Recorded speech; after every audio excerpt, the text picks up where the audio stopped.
Well, Huddersfield may be the birthplace of rugby league, but it's in areas like Featherstone that the real heartbeat of the game is most keenly felt. For those unfamiliar with the geography of these parts, we're in a town of only 14,000 people, 15 or so miles southeast of Leeds, adjacent to Castleford, not too far from Wakefield. And this is a place that really owes its fame to its rugby team, 3 times winners of the Challenge Cup.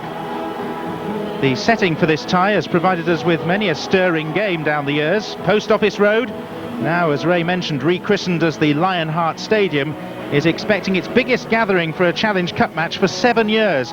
There's been plenty of hard work going into hosting this tie, with a capacity for a local derby set at just over 6,500. This is the second of the 16 fourth-round ties. You may well have seen Bradford's victory over Huddersfield Sheffield yesterday. All the other games will be resolved this afternoon. There are 4 other ties which, like this, see Northern Ford Premiership teams at home to Super League opposition. Barrow hosting Salford, Hunslet play Warrington, Wakefield are at Lee, and St Helens, winners of the Grand Final, go to Swinton. Still some amateur representation there as well. Featherstone's record in this competition is a proud one. Their last victory at Wembley in 1983 was one of the biggest upsets the final has seen, when they beat Hull 14-12. More recently, they've gone out at this stage in the past 2 seasons to St Helens and Warrington. Leeds enjoyed the biggest victory ever in a Wembley final, 52 points to 16 over London back in May last year. And that was their first Challenge Cup win for 21 years. They've played in 3 of the last 6 finals and 6 of the last 7 semi-finals. It is the 8th time that Featherstone and Leeds have emerged from the hat together. Leeds with 5 wins to Featherstone's 2. And those Leeds victories include the 1995 semi-final and a quarter-final just 3 years ago. Happily, the Silk Cut Challenge Cup rarely fails to throw up some fascinating links with past generations, and that is undoubtedly the case here at Featherstone, one of whose players, second rower Danny Evans, will be watched today by his father, a former Rovers player, while his grandfather, also a former player, is watching these pictures on television at home nearby. Richard Duckenfield has been finding out a little more. Danny, with father and grandfather as Featherstone players, I suppose it was tradition that you couldn't really break, could you? Yeah, it was a great honour to sign for Featherstone. It's something that I wanted to do as a child, and I'm here today playing in front of local fans, and it's just great to be out here. You've got cup experience because you played against St Helens when there was a tie here a couple of years ago, didn't you? Yeah, I was a lot younger there, playing against international players. It's something that the lads always seem to get up for, but see how it goes today. Barry, you want me saying that Featherstone haven't got a great sort of cup tradition. They won in '83, they were there in '52 when your father played. That's right, yeah. He turned out in '52, and he really had a good game. He scored a try as well. Like, you know, I've seen some footage on it, and it's really good. Like to look back on it, yeah. Yeah. Did you actually see the game, or didn't you? No. My mum was pregnant at the time. I went down in her belly, like, but yeah. It was really good for Featherstone Rovers in '52 for them to get to Wembley. I think it was empty. What town, like, you know, they all went down. You know, it was really good.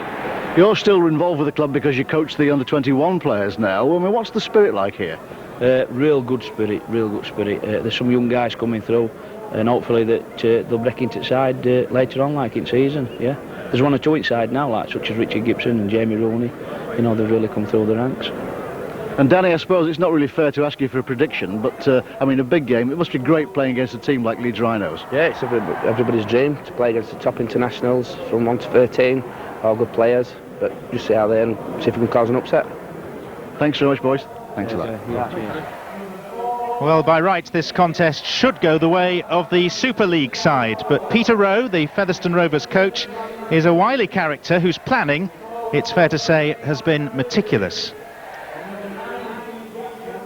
Well, obviously you've got to be realistic in your aims. My players, most of them live in the town, and I've told them that the last thing they must be accused of tomorrow morning when they go to work or the mix with the locals is that they didn't try and they didn't give maximum effort, and whatever happens today we'll be giving 100% effort. No denying that. The pressure's on. It's very daunting coming to a place like this to defend the cup, but we've just got to have faith in the pride and the ability of the players to to respond to that, which they need to. This match kind of suggests you was a little bit too early for Featherstone, isn't it? Yeah, we probably would have liked to meet a Super League club 1 or 2 stages on, but it's always nice to draw one, So at least we do get the opportunity to play a Super League club this year, so we're still looking forward to it. They'll be full of spirit and full of fight, and we know that, and Dean Lance, our new coach, has done that into us, and we're really looking forward to a game over a long hard pre-season, and we've not had too many games in that pre-season, so we're looking forward to this game, and hopefully we'll get a few of our cobwebs out of the way and start with a good win. We ask them to look at themselves before they go out in the mirror and look at themselves when they come back in at the end of the match, and if they consider that they are better players through their experiences today, well, we'll be very happy. Peter Rowe, who's never beaten Leeds in the Cup, either as a player or a coach. This is his team selection, which after 3 straight wins was helped when the Bradford Bulls agreed to extend the loan of young centre Chris Langley. These players are part-timers who train 3 times a week. And in scrum half Jamie Rooney, Rovers have a very promising talent. Only 19, he's the country's leading point scorer so far this season. And here's the first Leeds team that new coach Dean Lance has come up with. Leroy Rivette, who scored 4 times at Wembley, is ill. Keith Senior, a big money signing from Sheffield, starts on the wing. 12 of the Wembley squad are involved, and there are debuts for 2 new Aussies, Paul Bell and David Barnhill. Okay, lads. And the team's ready in the cramped dressing room corridor here at Post Office Road. It's a very pleasant afternoon. There is a significant breeze and there's a very healthy atmosphere to greet the teams.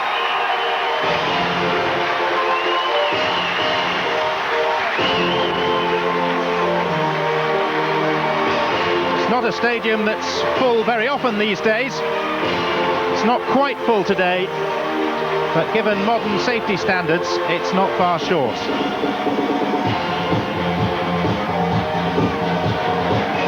Now, to put this context in context, I should point out that since the advent of Super League in 1996, only 4 lower division teams have knocked top-flight opposition out. Dewsbury, Widnes, Salford and Keighley, the victorious sides, the last of those 3 years ago. Sitting alongside me is the Rugby League's performance director, Joe Lydon, former Wigan and Great Britain player. Can you construct a case for me, Joe, to suggest that Featherstone could make it 5 Super League victims? Tough to make such a case, and a tougher task too for Featherstone Rovers. They will need to play with the pride that Coach Peter Rowe talked about before the game if they're going to match the charge of the Leeds Rhinos. Where is the game going to be won and lost, in your estimation? Well, you have to look at the Leeds team and you go through position by position, and they have so much class, so much talent, and also experience. They have that memory, that recent memory of the Challenge Cup win in their minds, and I think that across the field they have too much pace and power. But it will be a big task for Featherstone Rovers, particularly the young halfback you mentioned, Jamie Rooney, leading point scorer in the league so far this season, and his kicking, infield kicking, will be so important, and the way he directs traffic with his Featherstone players, both backs and forwards.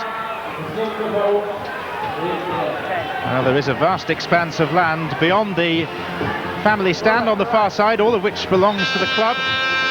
This is a rugby league club in the midst of a true rugby league community, and Leeds, as you can see in their change colours of burgundy and black, get us underway. The second of these 4th round Silk Cup Challenge Cup ties being played in front of a partisan crowd at Post Office Road. And Featherstone in the hoops. Familiar colours in Challenge Cup competition down the years. And eager to make an early mark. The suggestion from their coach was that they would try and take the ball wide at every opportunity. It's Jamie Rooney with the first kick downfield, and it's a beauty. Almost inch perfect, and that will settle the nerves too from the youngster. A great kick, good set really from Featherstone Rovers, bringing away from their own line. They are playing up the slope and with the sun at their back, but a bit of a breeze, so they've got the first 40-20 kick. Here it is, just one bounce, little skip and into touch, so Featherstone will get possession back at the scrum. It's not the longest of pitches. Dean Lance, the new Leeds coach, thought it was a square when he arrived. Here's an early chance for Featherstone to try and embarrass their supposedly vastly superior opposition. This is Brad Heppy, who only last season was playing in Super League with Castleford. Now Matt Lambert, the captain, thought about offloading to Maya David, the Samoan. Instead, the ball will be worked towards the far side with Basto, the standoff, and then Danny Evans coming into the line. And Leeds having to scramble a little in defence. Very positive opening. Maya David. It is vital for Featherstone that they stamp their mark on this game. Kick through from Rooney and gathered behind his own post by Darryl Powell. In the right place at the right time, Darryl Powell. A lot of pressure from Featherstone Rovers early on. A little kick through, again coming from Rooney. A good chasing team, but Powell in the right position. Just collects the ball in his own in-goal area. Darryl Powell, 34 and a half years young. And Leeds forced to drop out from beneath their own post through Iestyn Harris. Taken by the fullback, Michael Rhodes, who's an Australian. Joined the club last month from Brisbane Norths, the feeder club for the World Club champions Melbourne Storm. Jamie Stokes, the right winger. Met by firm opposition in the form of 3 Leeds tacklers. Danny Evans. No shortage of passion in the opening encounters of this game. Rooney. Now Bastow, the standoff. Shaped as if to pass, then ran into some form of difficulty. And there was some crossing, which is the reason for Leeds being awarded the penalty. That's right, Andy Bastow trying to find the support play. Richard Blackmore, the centre from the Leeds Rhinos, moved up very quickly on the outside. He cut his options down, and in the end the penalty to the Leeds Rhinos.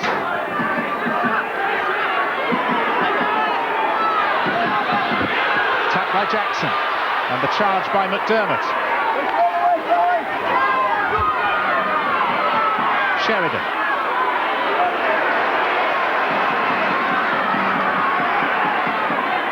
Jackson attacking half to Darryl Powell.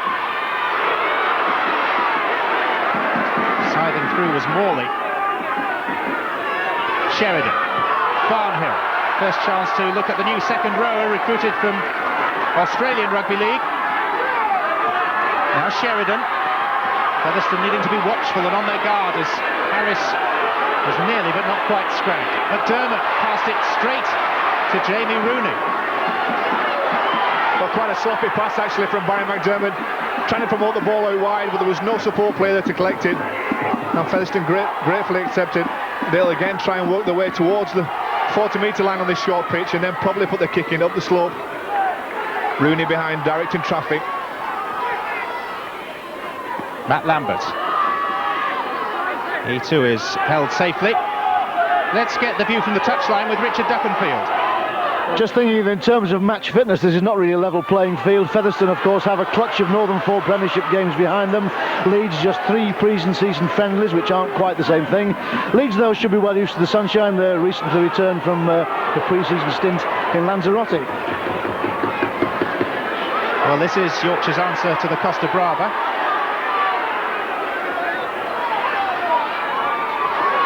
No comment on that one. Jackson. Now Sheridan. McDermott. And Leeds try and move the ball left, and there's a gap now for Ryan Sheridan. That's better play from Leeds. Quicker play the balls. Finding the support players. One of whom is Harris, and Harris is trying to weave his way through, and they haven't successfully tackled him, and he's reached for the line, but the referee has spotted an infringement and he's ruled that it will be the handover.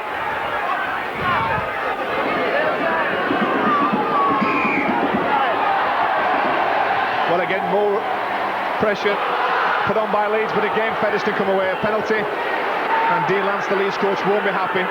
Great opportunity for Leeds to score, but Featherstone again bring the ball away. With Mickey Clarkson, one of those who will have to return to his day job in the morning. He's a roofer. Now Ian Thompson, who used to be on Wigan's books at one stage. Great defence by Adrian Morley, though. I'm sure we'll see a lot of Adrian this afternoon, both with the ball in hand and putting clutching tackles into the Featherstone players. The expectation, with great respect to Featherstone Rovers, is that we'll see an awful lot of Leeds today, full stop. Here's the kick from Rooney, and it's a towering effort. Francis Cummins is beneath it. Harris left it as well, and in the end it was Matt Bramall that scurried after the ball, couldn't get to it before it went over the dead ball line. But Leeds are having one or two edgy moments. They are. A towering kick on this one from Rooney. Confusion between Justin Harris and Francis Cummings, who was going to collect it. Neither in the end.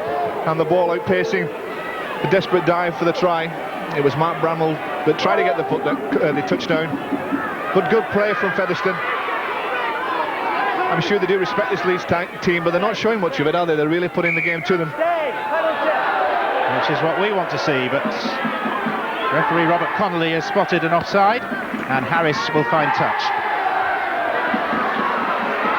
That kick from Harris going in the direction of the winds, down the slope as well, so we might see a lot of that. Oh, and Barry McDermott takes an awful lot of stopping. However many Featherstone tacklers attach themselves to him.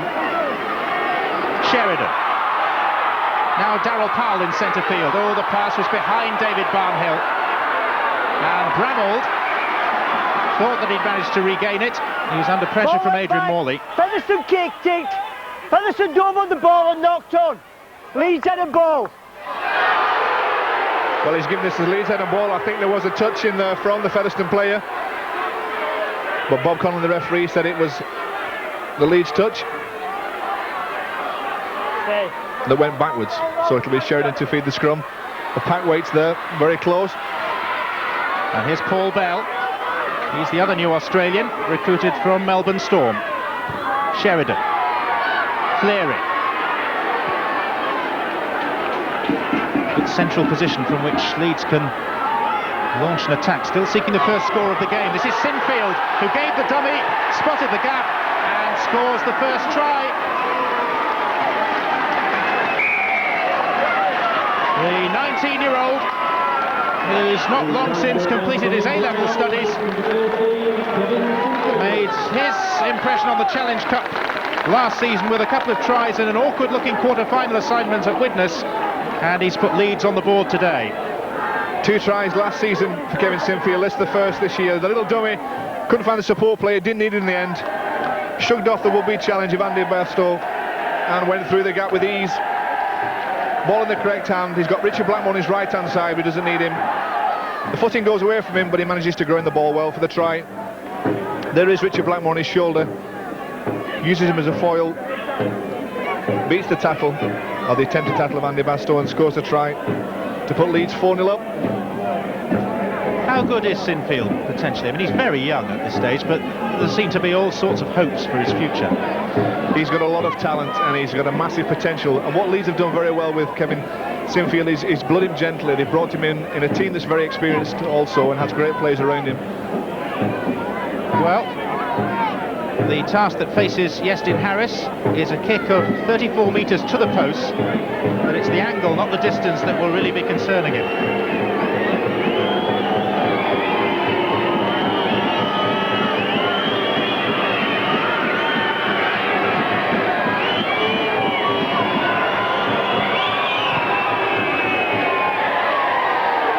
Well, he assessed the distance and the angle, and Leeds lead 6-0.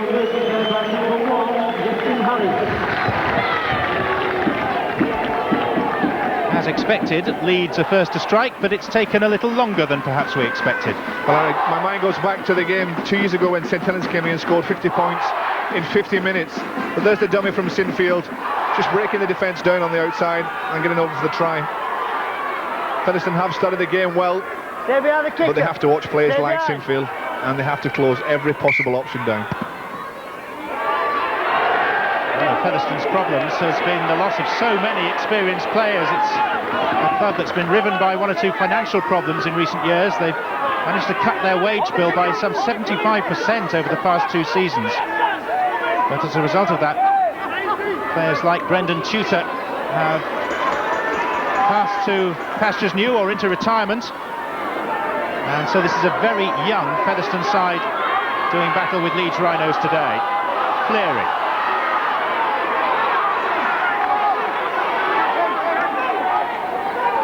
Jackson at dummy half. Sheridan. And the storming intervention of Morley. Justin Harris. A little more threat from Leeds now with Richie Blackmore. He's got Cummings outside him. Cummings aiming for the corner. And in the end, forced to ground on the last tackle.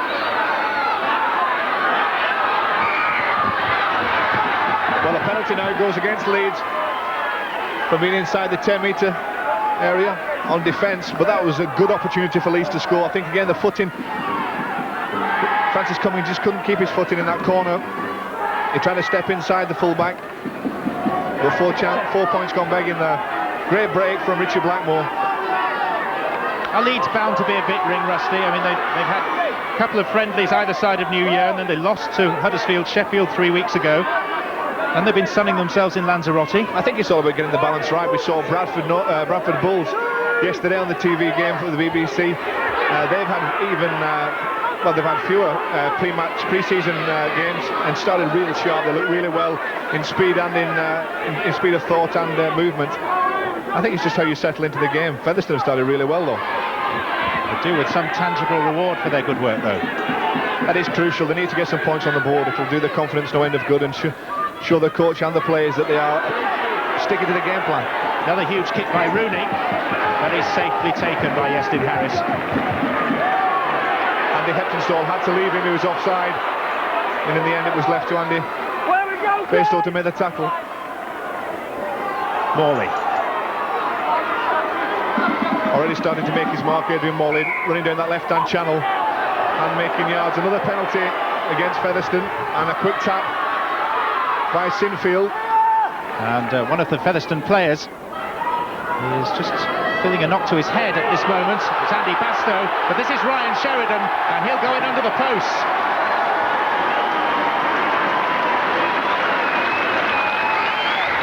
That initial resistance has been broken down.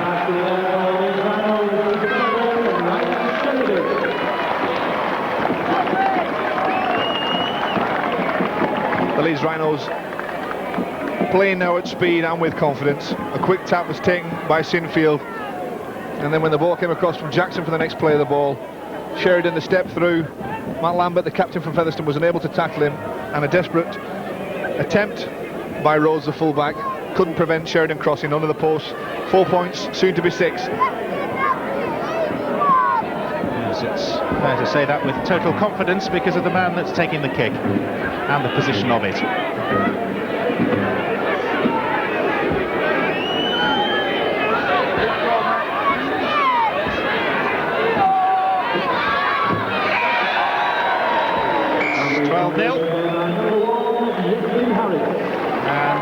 It's hard to escape the impression that Iestyn Harris might be getting a fair bit of practice when it comes to converting tries today. Well, I'm sure he had a few goals while sunning himself in Lanzarote, but he'll have a few more this afternoon. He is Sheridan. Hardly anybody laid a finger on him. Used his pace to go around the full-back Rhodes and then straight under the goalpost. Copperboot stuff. Kick-off taken by Rooney. And here's Morley. It's a rampaging figure.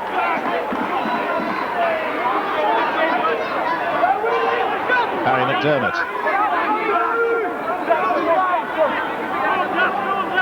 For all the skill that Leeds do possess, it's runs from McDermott and Morley, players like that will wear Featherstone down as well. Not only do they have to be aware, Featherstone, of the skill that this Leeds Rhinos team possesses, but also it's really sapping on the energy levels of Featherstone just to prevent them from making the straight, hard yards.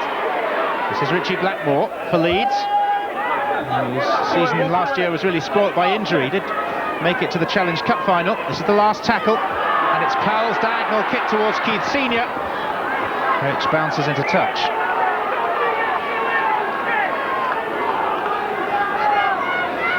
Jimmy Stokes, the wingman for Featherstone, could allow that ball to bounce over him. I have a feeling that the Leeds Rhinos were just a little bit offside. You kick the ball. Missed tackles, that's the key so far. Featherstone 7, Leeds none, but Featherstone have had to resist a charge from the Leeds Rhinos. Get form, get your head in, stay inside. Bob Conley just directing operations at the scrum. And Featherstone penned inside their own 20. Mickey Clarkson. Featherstone came into this match having won their last 3 games, scoring 143 points and 26 tries in the process. But with respect to Keighley and Sheffield and Wigan St Patrick's, the amateurs who they beat in the previous round, the calibre of the opposition today is somewhat different. Harris feeding Senior. And Challenge Cup winner with Sheffield Eagles in 1998. Now Francis Cummins on one of those fairly typical mazy runs. Senior going on his own this time. Leeds with good field position, and here's Morley. Quick play the ball. And plays allowed to continue with Jackson, and now Sheridan. That was sensible play by the referee, Bob Connolly. Could have penalised Featherstone, but instead the advantage going to Leeds. Here's Darryl Powell, mishandling, but he was covered by his colleague David Barnhill, who's got it out to Harris. Now Blackmore. And Harris did well to pick that up, nonchalantly really, and to give it to Cummins.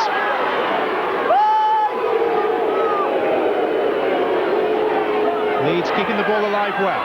Sheridan, again with the kick towards the corner, and Senior up against Stokes, and Paul Bell diving in as the loose ball came out.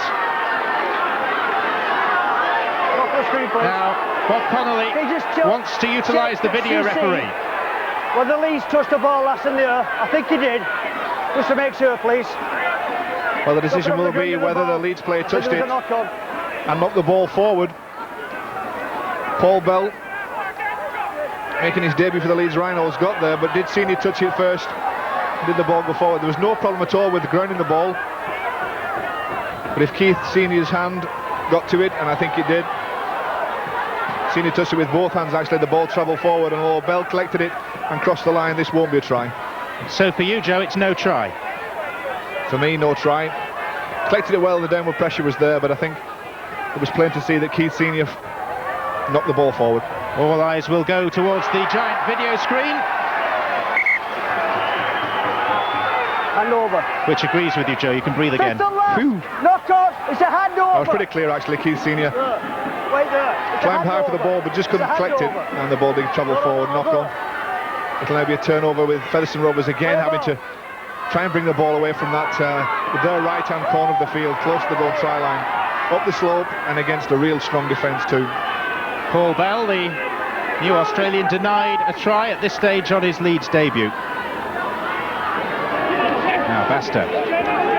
You mentioned the slope of the pitch. As we look out from left to right, there is a slope downwards of 7 feet towards the Post Office Road end of this tight little ground. Away on the right as you look. Reasonable distance on Rooney's kick. Fielded by Senior.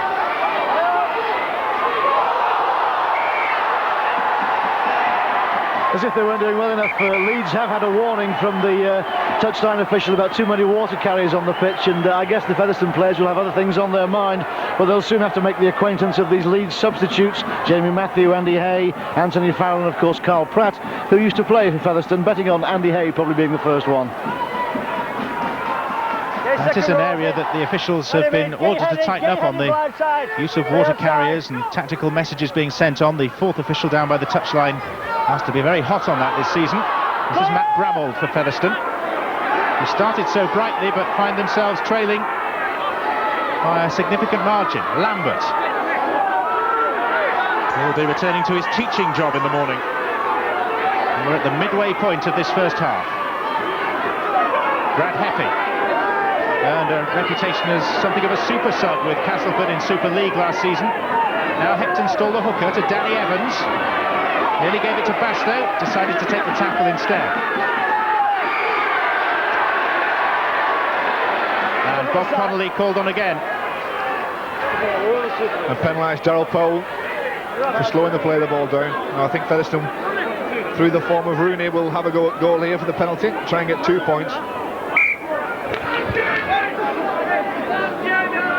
So first chance for us to have a look first at Darryl Powell, who gave away the penalty, and then at the new young star of certainly the Northern Ford Premiership in the early part of this season, Jamie Rooney. Only 19, he'll be 20 next month, lives in Featherstone, and although he's just inside the 20, the actual distance to the posts works out at rather more. He is the country's leading point scorer. 31 goals, 2 drop goals, 4 tries. 80 points so far. For that read, 82.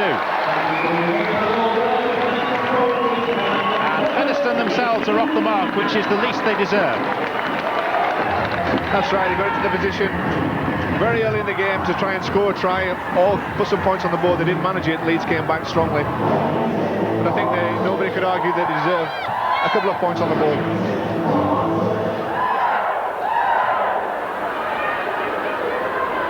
Justin Harris just barking out one or two orders to teammates. Leeds seeing much more of the ball. This is Rhodes, the fullback.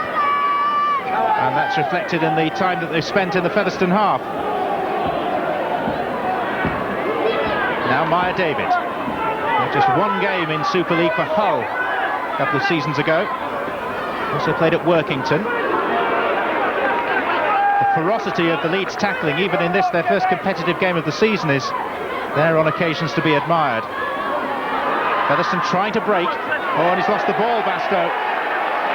Stolen from him quite legally by Ryan Sheridan. One-on-one the tackle, that's fine. And Featherstone have to put more than one-on-one to prevent Leeds from crashing over here. Again, Powell takes it to the left. Morley back on the inside. And Morley almost with the power to get over the line. 4 or 5 metres short. Jackson to Daryl Powell. Now Sinfield. The back flick to Barry McDermott, who seemed a little surprised, and he's going the circuitous route, but he may not be stopped. He manages to topple over the line, but did he get the ball down? No, held up on his back. Held up, I think he squashed a few people underneath him as well. There's not many side steps in Barry McDermott, but when he decides to go forward, it's very difficult to stop. Do you mind if I pass your home phone number on to him? Not at all, he's already got it. Well, you'll have happier memories, hopefully, of today than of the 4th round last year, when memory serves correctly, in that big match against Wigan, he was actually sent off for a high tackle, wasn't he? This is Harris.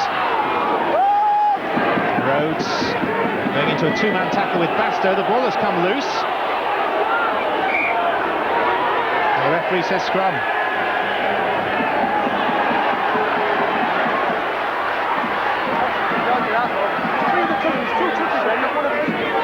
Yep, 2 players involved for Featherstone, one of them being Rhodes. And Justin Harris just lost control of the ball. The pack goes down. I've just been past the stats to back up my theory of Barry McDermott. 17 stone, 10 pounds. So with Newton's laws of motion as well, when you get that travelling forward down a slope here at Featherstone, it takes some stopping. You're getting quite technical now, aren't you? Justin! Oh, Justin Harris is being called out by Bob Connolly. Let's hear what he's got to say. Your number 15's your problem. That's Paul Bell. They're trying to get back inside. You've got to try harder. Yeah, Interflux. Look at the 10s though, mate. Well, I'll tell you now. Yeah. Go back and win all your plays. The last warning, okay? You missed that one. Away you go. Mutual respect between referee and player. Well, the referee is saying that Paul Bell was encroaching inside the 10, and Justin Harris pointing out that they are very short 10s because of the side of the field. I'm not sure his argument would stand up. Justin Harris was suggesting this is a game of mini rugby of some sort. Doesn't look like it when Barry McDermott's running at you. This is Maya David.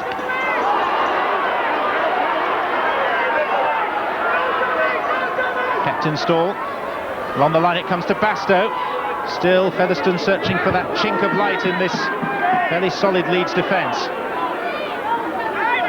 Although Leeds did have an Achilles heel in Super League last season, it was the fact that of the top 5 sides that went forward to the playoffs, they conceded more points than any other.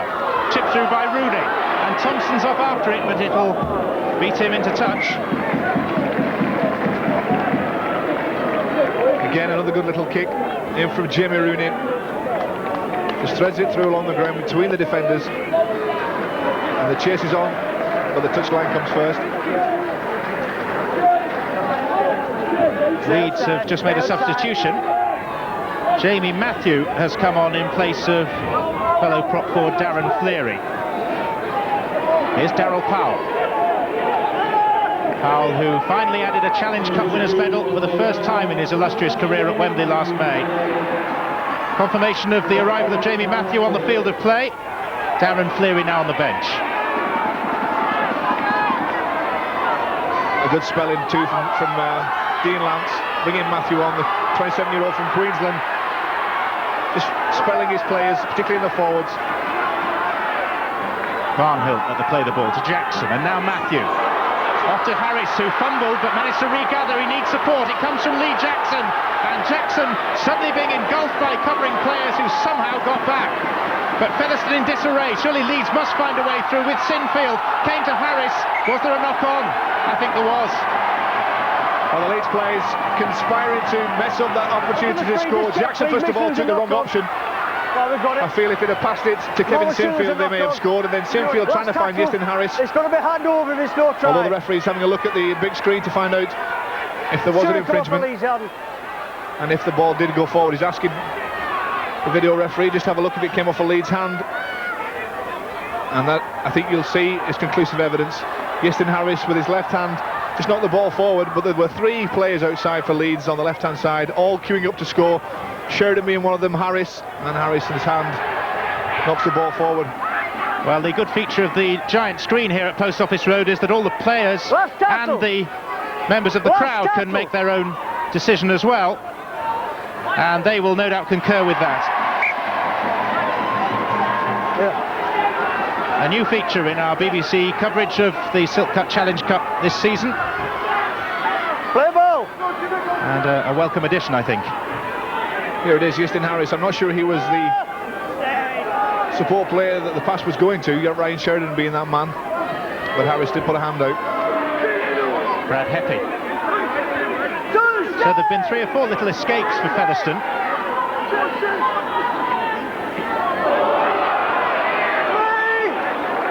Peter Rowe, the Featherstone coach. Peter, there are plenty of Super League sides that wouldn't be at all ashamed by this performance. No, we're digging in there. The ties are looking a bit under siege. The question is what we do when we hand the ball over to the opposition. We've got to do it on our terms, and when we've done it, we've got to reset into defence mode. That's the biggest challenge we face this afternoon. Chance now for Chris Langley going for the corner. And as if to reflect the words of the Featherstone coach, Chris Langley, on loan from Bradford, scores their first try, and how richly deserved it is.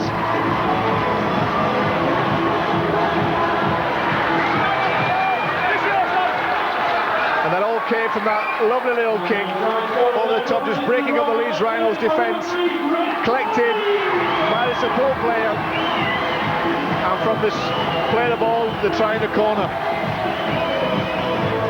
There's Rooney with the pass, missing out Heppy, and finding the support play on his outside. Chris Langley, 21-year-old, manages to beat Bell to the corner for the try.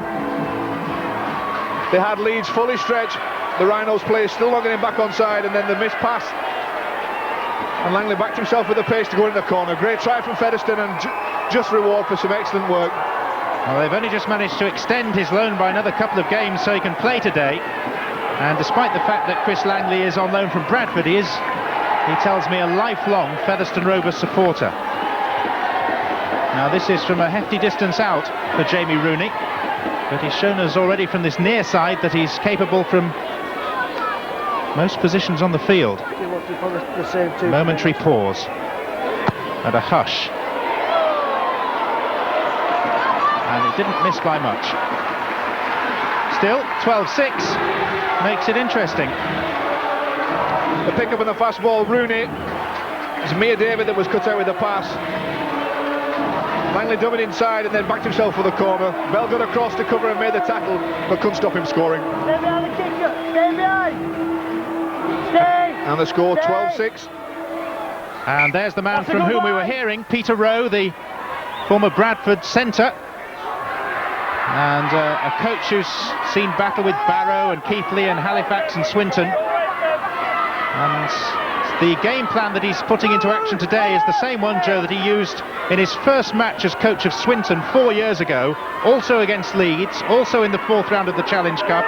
And Swinton, of the equivalent of the Northern Ford Premiership that day, were ahead against Leeds with 7 minutes to go and lost only very narrowly. Well, it's a simple game plan built on passion, but also built around Jamie Rooney at halfback. He's telling him to little kicks over the top and also deeper kicks downfield and just trying to break up this Leeds defence.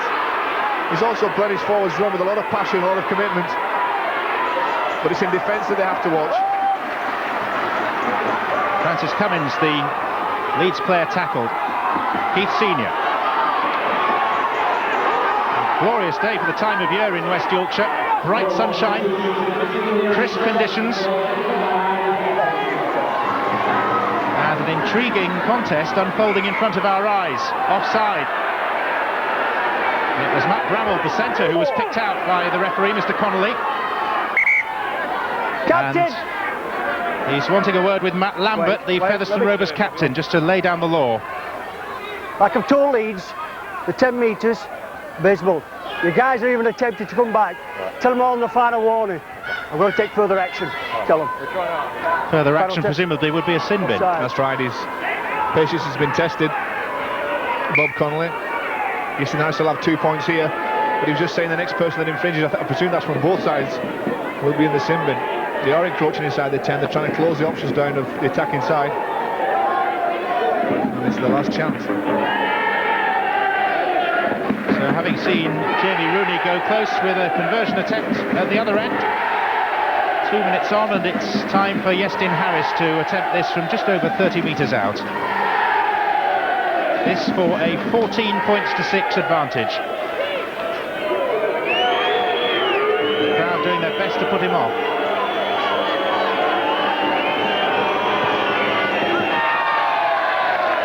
I think he's immune to that sort of tactic though, isn't he? I think it helps him. He just focuses on the job in hand, and that is to get the ball between the uprights. He does it so regular, so often. Sorry, Brad, I missed that.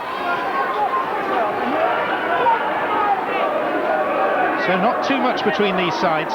Featherstone 9th out of 18 teams in the Northern Ford Premiership, whose league season started 6 weeks ago. But Iestyn Harris just stretching the lead to 8 points now for a Leeds side who are playing their first competitive game of the season.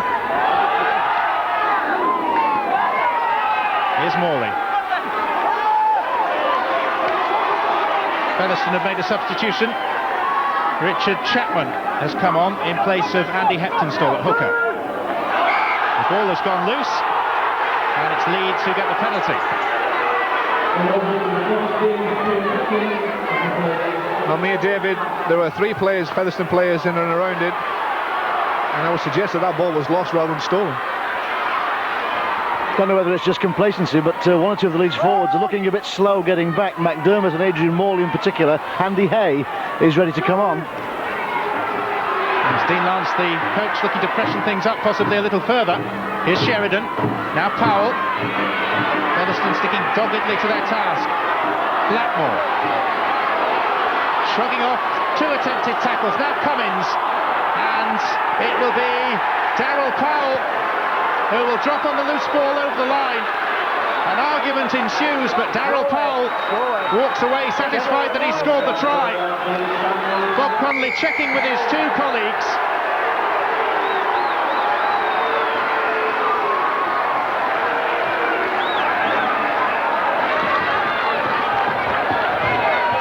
Richard Blackmore done most of the damage down the right-hand side, coming back from a spell playing rugby union for the Leeds Tigers. The big centre Blackmore, here he is shrugging off the defenders. Effie comes across, can't stop him. And then Francis Cummings, the pass, which was touched by a Featherstone player back towards his own try line, and Darryl Powell was on hand. Darryl a little bit upset with the contact that was made after the try was scored, but the 4 points do stand.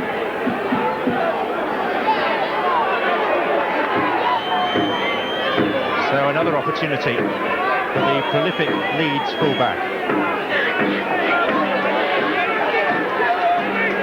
And his concentration appears to be supreme.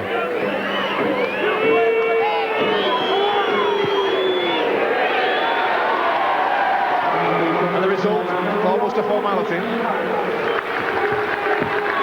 His 4th successful kick, stretching the lead to 20 points to 6 as we approach half-time. Food for thought for the Featherstone coach, Peter Rowe. Richard Blackmore attracting the defenders. Quick hands inside from Francis Cummings. And it was Andy Bastow that put the hand to it, which went towards his own try line. And Darryl Powell scored the try, but again, Featherstone now have to put the big efforts in defence just to try and stem the tide from Leeds. try and keep them penned down inside their own 20. Matthew. Andy Hay, as Richard Duckenfield suggested, has come on in place of Adrian Morley for Leeds. Hay, who's just back from a nastily broken thumb. And this is Hay. Tackled by Rooney. Sheridan. Harris. Chip forward. Should be taken successfully and is. And Featherstone breathe again as Michael Rhodes, the fullback, is safe. Ian Thompson.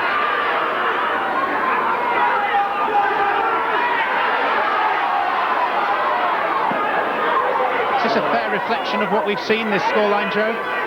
I think so. The Featherstone have worked really well. They've tried hard. They are against the elements somewhat with the slope and with the breeze. The only one that favours them is the strong sun, which is at their backs. But it's a strong defence in front of them that's been the problem. Very difficult for them to find a way through, apart from the kicks of Rooney. And Leeds do seem to be a little bit quicker when it comes to playing the ball and attacking down the slope. Rooney again getting away a successful kick.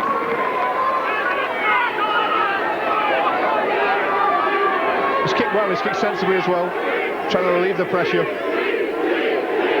But they have to turn up those good kicks into pressure themselves by making the tackles and preventing Leeds advancing downfield. Barry McDermott is being led on. There seems to be blood coming from his nose, so he's going to the blood bin. And Leeds will be forced to send on a replacement whilst McDermott receives treatment, which presumably will last into and beyond the half-time interval. It's going to be Anthony Farrell who will come on as the temporary replacement. This doesn't count as one of the 6 allowable substitutions.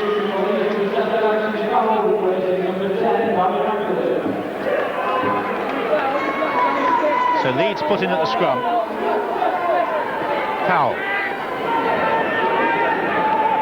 Paul Bell, the Leeds player, tackled by Rhodes, the fullback. Sheridan. Powell. It was Harris coming into the line. Blackmore at dummy half. Leeds keen for another score before the half-time hooter goes. Just over a minute for them to find it.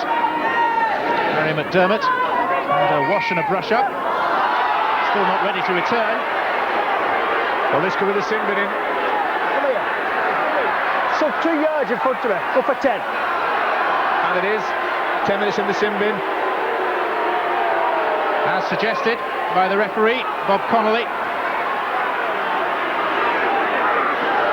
So Featherstone will play the first 9 minutes of the second half with 12 players, and the last minute of this is Anthony Farrell.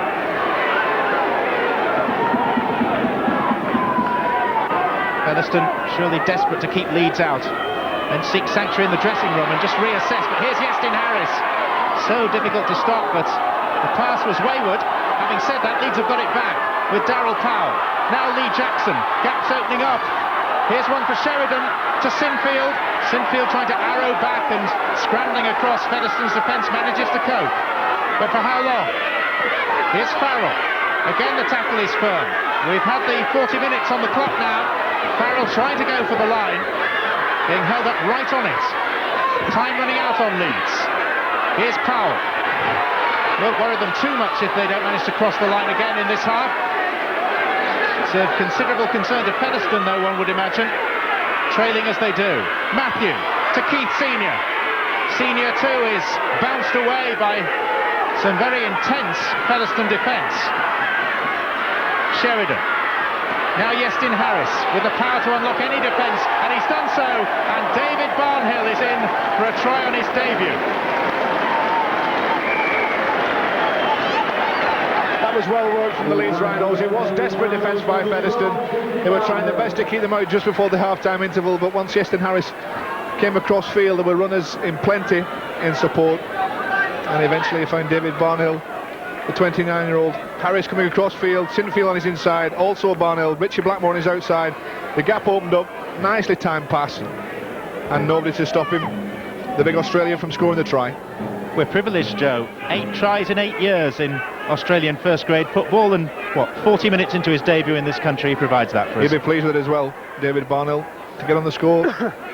on the score sheet for his new club, formerly with Australian club St George.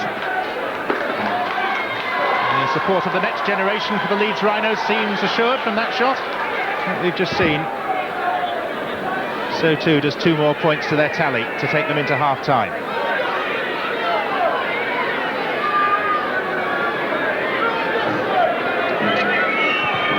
Harris successful again,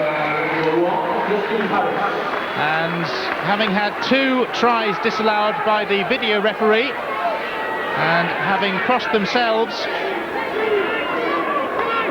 on 4 occasions, 26 points to 6 is the score, and there'll barely be time to restart. The defensive line was quite good from the Featherstone Rovers team, but it was breached by a great angle run and a beautiful pass by Easton Harris. Here's Andy Hay. There's half-time. Leeds very comfortable after spirited work by Featherstone, who started very brightly indeed, but that's the state of it. 26 points to 6 in favour of Leeds. What is the second half likely to produce for us? Well, it'll be Featherstone that turn to try and utilise the slope and the breeze, but again I think Leeds Rhinos will be looking to put more points on the board and add to what is already a commanding lead. The Leeds Rhinos leading the way down the dressing room corridor. The first door on the left there is that belongs to Featherstone Rovers, who've contributed plenty. And just looking at the tackling list for the players out there, Lee Jackson topping the count, the Leeds Rhinos hooker. Yeah, followed by Mia David again, 2 players in the middle of the park, trying to stem both attacks from both sides, the strong runs. I think quite a few of those. We saw Adrian Morley early on, and Barry McDermott, who's third on that with 15. He's also put some good runs himself and made the tackles that have counted. And that's the way of it at the Lionheart Stadium, Post Office Road if you prefer, at half-time. Featherstone Rovers 6, Leeds Rhinos, the holders of the Challenge Cup, 26. To Post Office Road, where the crowd are still fairly eagerly anticipating the second half of this game. Those are the bare statistics of a first half that Featherstone contributed to, but which Leeds ultimately dominated. I think so. The red there just shows time in the opposition's half, and in particular the possession as well. Featherstone did start the game very well and scored that try, which was so important to keep the spirits up, but Leeds have dominated throughout the first 40 minutes. They really, particularly in that last 10, just before the half-time interval, Featherstone being a player short, with the sin bin of Danny Evans, who will again be missing for the first 8 minutes or so of this second half. It will make a difference, and Leeds, although playing up the slope, will look to put some more points on the board very early, very quickly. The factor to consider as well in that regard is that, of course, Danny Evans, the Featherstone second row, was sin-binned some 2 or 3 minutes before the half-time hooter went. So for the opening period of this half, it will be 13 against 12 in favour of the Leeds Rhinos, who are here with their supporters in some force. Around about 2,000 Leeds fans have made the short journey down the M1 and along the M62 to be part of this Challenge Cup occasion. And there's Dean Lance, the new Australian coach of the Leeds Rhinos. It's his first competitive game in charge. Strong running second row with the Canberra Raiders in the late 80s and early 90s. And the man who has been chosen to succeed the successful Graham Murray. Featherstone in the hoops, playing from the left in this second half, still amidst very pleasant and bright sunshine. And with the slope, Joe, now in their favour. That's right, I think they'll be using the kicking game even more, bringing Jamie Rooney into it, putting the little kicks over the top of the Leeds Rhinos defence, trying to turn the bigger forwards, make them chase back, not only for the kick but also down the slope. Here's David Barnhill, scored his first try for the club in the latter stages of the first half. Only the 9th try of his career, which has been a long one. Here's Anthony Farrell, seems to have lost the waistband of his shorts, which is dangling down as he's brought to ground. May need to call for a replacement pair. Sheridan, immediate threat evident from Leeds. Jackson, Darryl Powell, Blackmore chasing, Cummins too. Rhodes scuffs it into touch. A little choice but to put boot to ball and try and get it over the sideline. Nicely weighted kick through from Darryl Powell, causing problems, and winger and full-back for Featherstone both arrive at the same time. Keep heading to the ball till it's out. So Leeds with the feed at the scrum. Just over 10 metres out. This is Darryl Powell. Now it's Iestyn Harris. Harris really a magician with the ball in his hands. And still going towards the line. Hauled back, was he, by Chris Lagney, right on the line. Senior. Powell. Leeds looking to move the ball quickly. Gap starting to appear. And it has appeared for Kevin Sinfield, who scores his second try. Well, Leeds get on the scoreboard in the second half a little bit quicker than the first, but it's the same player that opens it for them. Kevin Sinfield. Iestyn Harris had done so much damage on the left-hand side, the scrambling defence, one of them being Jamie Stokes, but then Farrell puts a little pass out, collected by one hand. Sinfield doesn't need the support on his right-hand side, and crosses, puts it down with one hand. Another 4 points for Sinfield, his second try. That's a great pass from Farrell over the top. Again, Richard Blackmore is outside. Doesn't need him though, and Sinfield scores.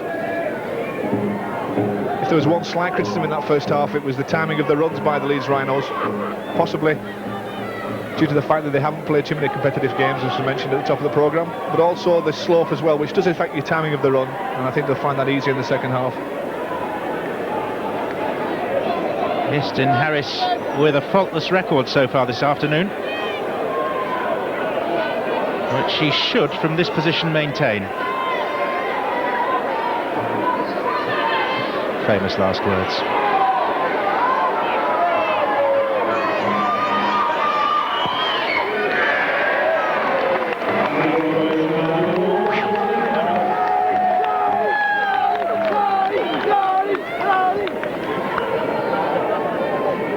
Leeds in front, now by a further 6 points.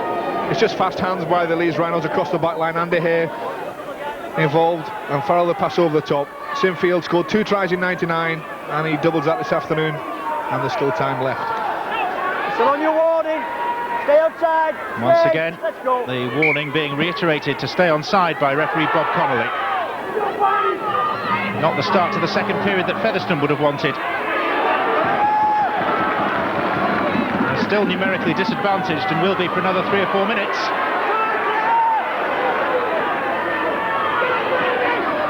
And Leeds, who are still 3 weeks away from their opening Super League game against the Wakefield Trinity Wildcats, will be using this second half to continue their preparation for the league season, and also to build themselves up for what may well be a much tougher assignment in the 5th round. Here's Ryan Sheridan.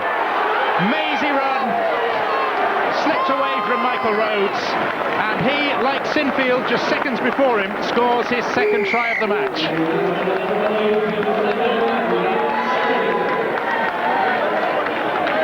An extremely positive opening to the second period by the Leeds Rhinos, and their little scrum half, who was outstanding last season, scored 16 tries from that position. He's over for his second today. And you can see exactly why he did manage to score 16 tries from the half-back position. Scrum half, just great little step, good balance, low centre of gravity and speed to match. And desperate defence from Featherstone, just in tatters really, as Sheridan scores the second try for Leeds in the second half. Another easy kick for Iestyn Harris, who will take his time, go through the same rhythm, but I would suspect that the result will be exactly the same.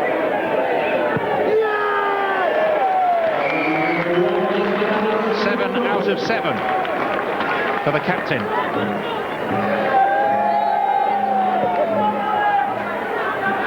And Leeds moving inexorably towards first the 40 and then surely the 50-point mark, which is the general expectation. Yes, and Sheridan again, that's the step, beating Rhodes the fullback, with the message, I'm sure, of Dean Lance ringing in his ears. Let's get some early points on the board. Let's not let Featherstone back into this game in any way, shape or form. Yes, Dean Lance will be looking at attitudes and approaches amongst players, some of whom he's still relatively unfamiliar with. Here's Keith Senior, now Anthony Farrell. Jackson to Jamie Matthew, had Barnhill alongside him, And then the knock-on was by Darryl Powell, and in fact it's regained by Featherstone, so it's play on. Well, it was Lee Jackson actually, Darryl Powell and Lee Jackson both going for the same ball. They get a little over-eager, they know the gaps are there and the chance to score is there, but they have to stick to their own game pattern. David Barnhill caught offside, and he's going to go to the sin bin, I think. Bob Connolly has reached towards his back pocket and is calling him across to mete out justice. We've had your final warning. Didn't get back the 10 metres. Penalty. The referee, Bob Connolly, says it all. The final warning was given in the first half. Yet again, this time it was Leeds inside the 10-metre area. And therefore Bob Connolly had no option but to use the yellow card for the sin bin. With Featherstone now restored to their full complement, it's they who have the advantage in terms of players on the pitch at least. David Barnhill with a 10-minute rest. And Featherstone with a chance maybe to inflict some sort of punishment on the Leeds Rhinos with Danny Evans. He was the player who was sin-bin for them. Now was that high by Harris, the Featherstone supporters howling at the referee who was not impressed. Maya David to Brad Heppy. Heppy trying to turn in the tackle, finds David again. This is valiant from Featherstone. Some of the impetus has gone though. Stuart Dickens trying to straighten up. And then the pass was down around the bootstraps of Jamie Rooney.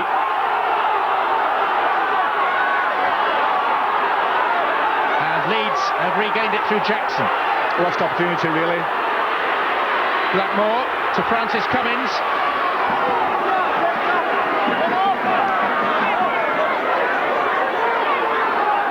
Sheridan. Harris. Now Powell.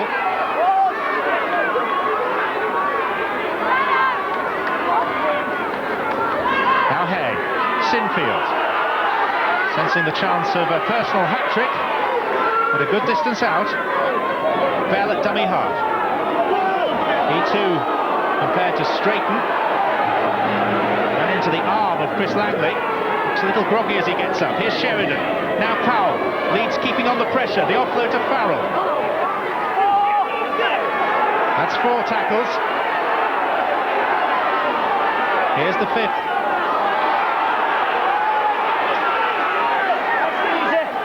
Will they go for the power play, Leeds, or they put a short kick in? I think it'll be the kick. Well, maybe a better option because Francis Cummins couldn't collect cleanly, and instead he's driven back in defence.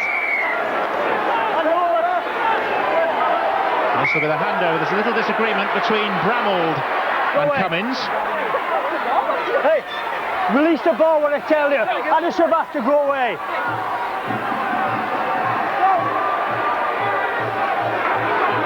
Featherstone can relieve some of the pressure.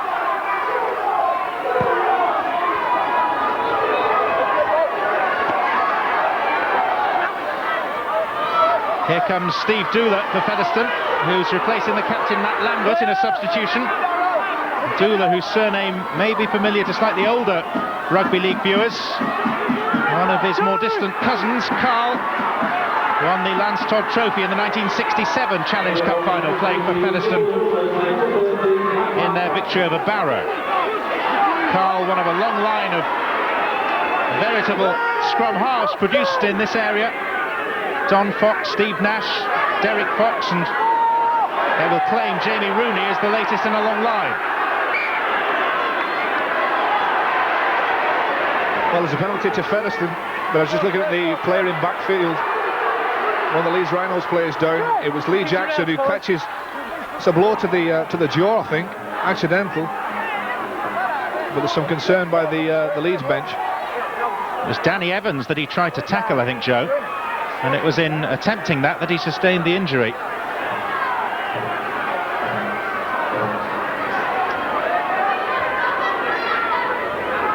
Yeah, there was no foul in it. I just think he caught the forearm as he went in to try and attempt the tackle. Walks away holding the jaw, but he seems to be otherwise all right. And Featherstone, as they must, take the tap. Stuart Dickens, just 19 years of age, just very well to get the ball away. And now here's Dooler, newly arrived on the field. Still plenty of vigour about Featherstone's work.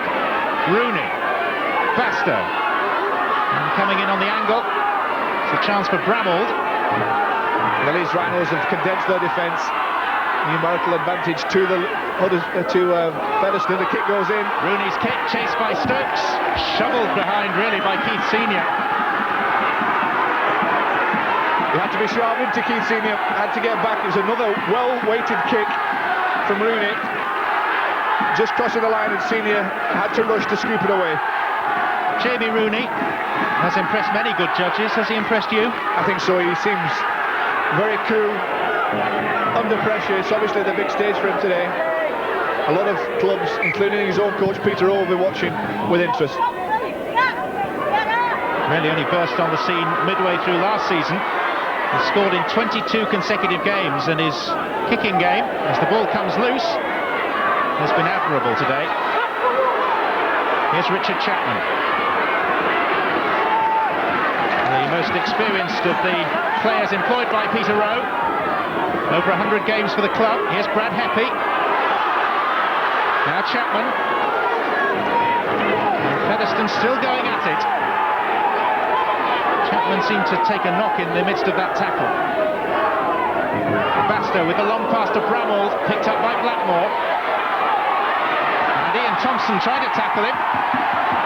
Not successfully. Harris.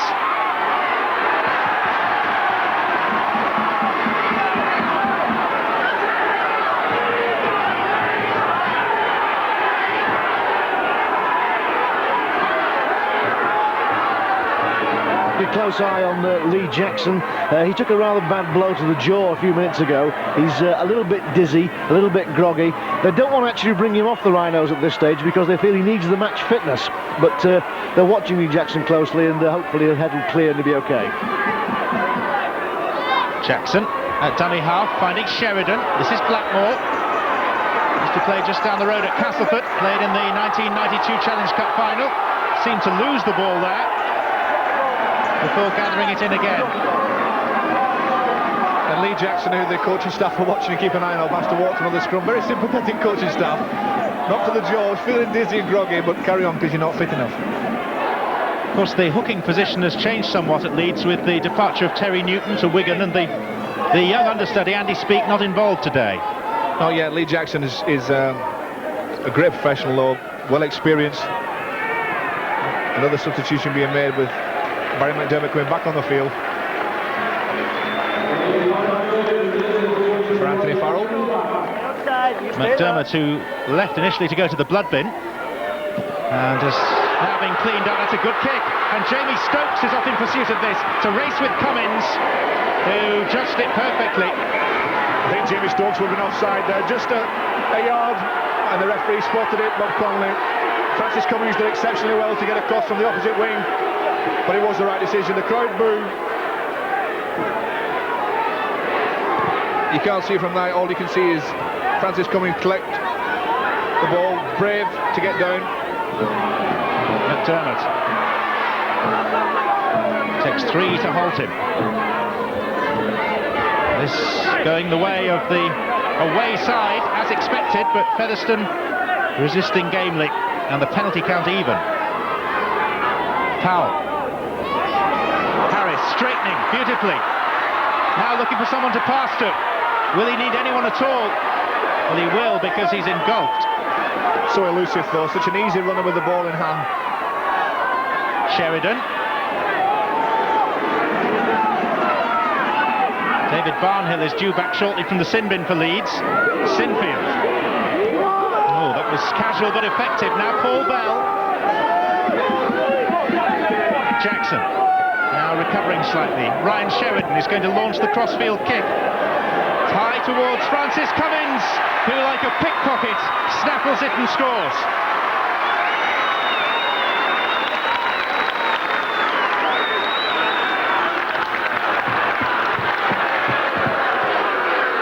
It was Ryan Sheridan that put in the kick, and Francis Cummins who profited.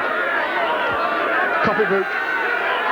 Again, something that's been tried over and over again, tested in the training field, and produces the try. The referees just check in to make sure, I presume, that Francis Cummings wasn't offside. It was an onside chase before he collected the ball. Sheridan puts the high crossfield kick. May well have been offside. Difficult to tell from that angle. Well, Francis Cummings is quick.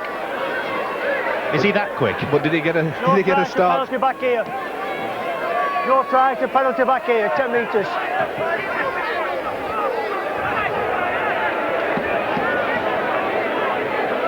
Well, it was a well-angled kick. Not much in it.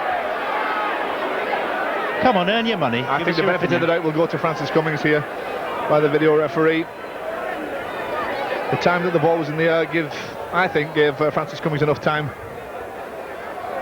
Not everyone, of course, is quite as quick as you still are, Joe, or indeed were, but Francis Cummings is amongst those looking on with a grin on his face, which now disappears. Well, the benefit of the doubt doesn't go to Francis Cummings or myself. And the penalty to Featherstone Rovers. Very difficult one to call, actually. It is, particularly from that angle of the camera as well, which makes it tough.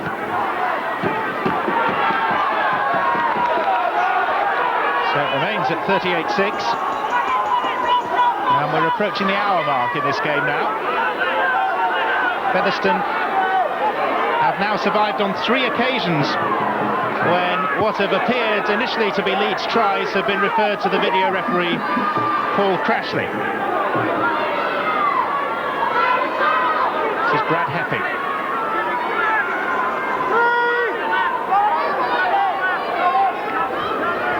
Rooney has been the star of the Featherstone show, really.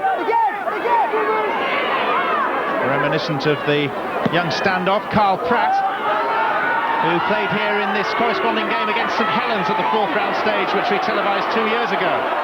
This is Keith Senior bringing it away in barnstorming fashion for Leeds.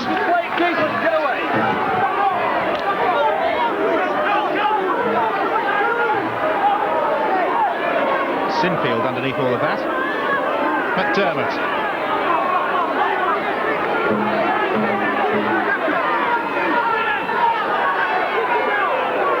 Sheridan along the line to Harris. Now Blackmore. It's got Cummings outside him. Hands off Bramall, but not totally. It's good play by Bramall to hang on. Brian Sheridan once more. Jamie Matthew. Harris seemed surprised to get the ball. There's a gap for Sinfield here. And Sinfield to Sheridan, forward pass. Bob Conley right on the spot, the referee. Good work by the referee. Ball pass on the line. In the field.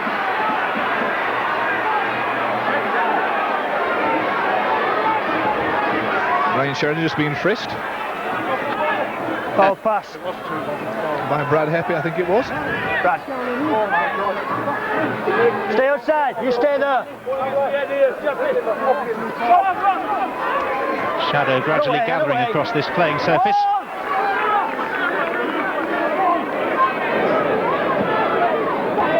Dickens. And there is Carl Pratt, to whom we referred a little earlier. Lee Jackson has been relieved for a while, and Carl Pratt, the former Featherstone player, is on for Leeds.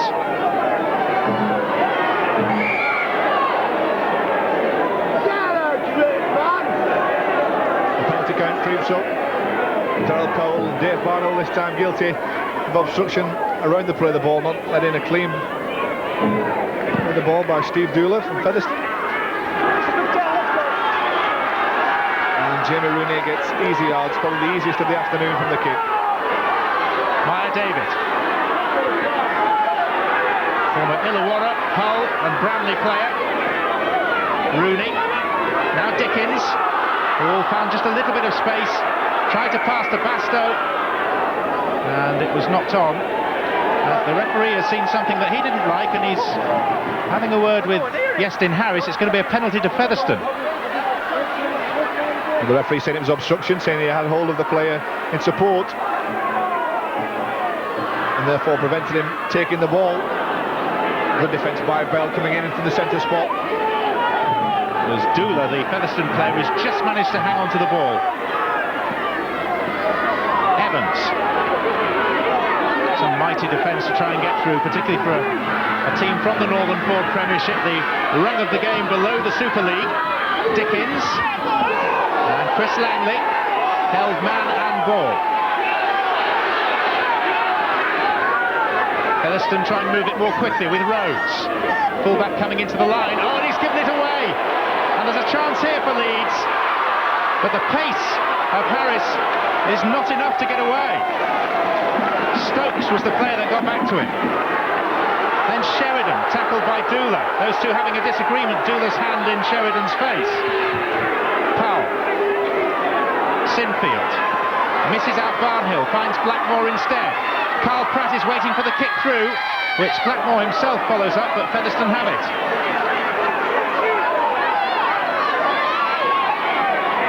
Here's Thompson. Both teams seem to have upped the tempo a little bit. Maybe Richie Blackmore would have been better advised to keep hold of that ball. It was early the tackle, count, remember the interception by Easton Harris.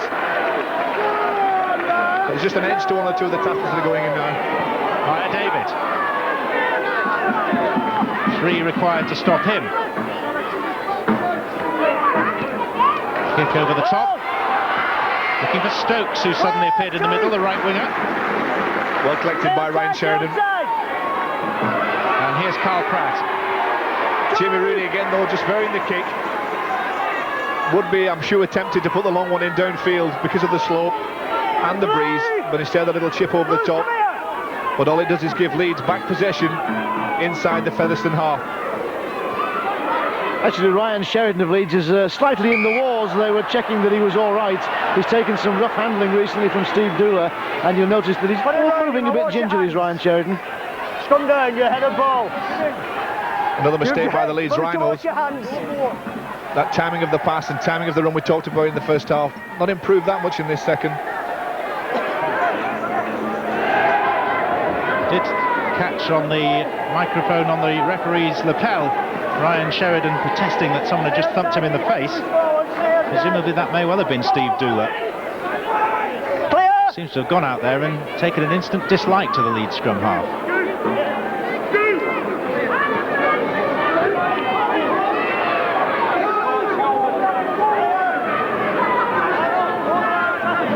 Rooney. Bastow. And Brad Heppy. Here's the winger, Ian Thompson. Fleet of foot, certainly. Low centre of gravity and almost up to halfway. Rooney. Now Maya David. Dula.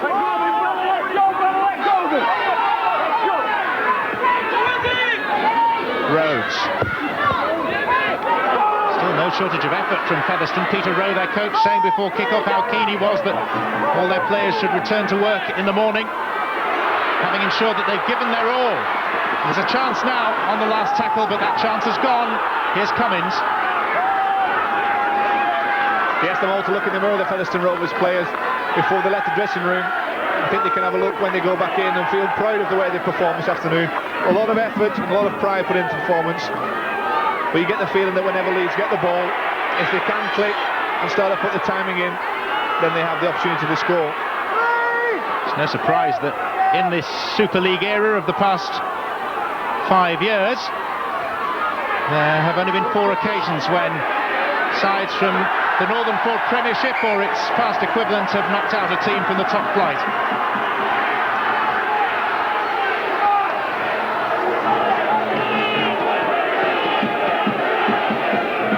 Bell trying to put the pass in, no real need for it. Andy Hay couldn't collect. Sloppy play by Leeds. Again, Dean Lance, I'm sure, will remind them when he watches the videotape, or possibly sooner, that there's just no need for it, and against better opposition they may pay the price. Oh, it was lost by Rhodes.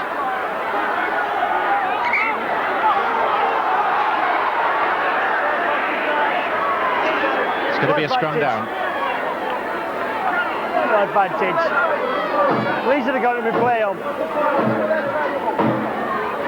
Yes, the Leeds coach Dean Lance will be looking carefully at the video of this. He's a keen fan of the English game, so keen that he actually named his son Jonathan after Jonathan Davis, esteemed member of our commentary team. You never know, Joey might name his daughter after you one day. Thank you. A good-looking girl she'll be, no doubt. Voluble, though, I would have thought. Here's Farrell. Clear chance here for Leeds. Sheridan, was that forward? Featherstone thought so. Sheridan doesn't care, and he's in for his hat-trick.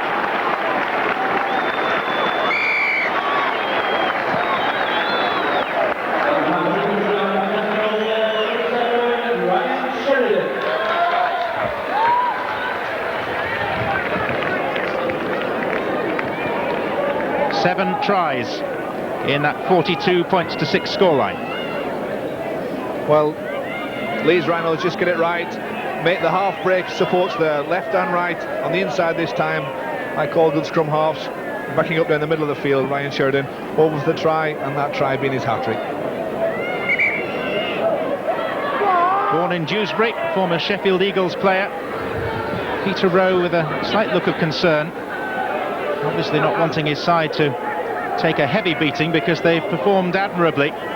Dean Lance making notes with a 5th round tie now in the bag, and remember that as Iestyn Harris rather cheekily converts that with hardly a run-up, the draw for the 5th round of this year's Silk Cut Challenge Cup will be live on Sunday Grandstand this afternoon at 5 o'clock. Here, Ryan Sheridan in the build-up, puts the pass in, and then a barnstorming run straight up the middle of the field. Anthony Farrell puts the pass in, and Sheridan, so easy, and that's the hat-trick. And here's Iestyn Harris without a run-up, just slots the 2 points from the conversion. His 8th successful kick from 8 attempts. Kevin Sinfield has gone off, Adrian Morley is on, hardly offers any respite for Featherstone.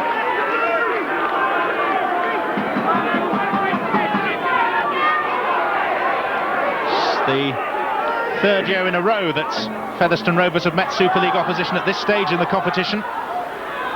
Featherstone Rovers against St Helens was our televised game here 2 seasons ago at this stage. St Helens winners by 56 points to 24. That's a knock-on by Andy Hay. And 2 years ago, that defeat was followed last year by a 50 points to 6 loss at Warrington in the 4th round.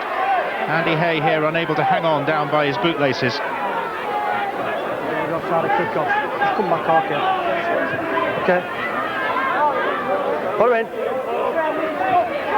Picked up at the base of the scrum by Heppy. It's a meeting of minds, he and Senior.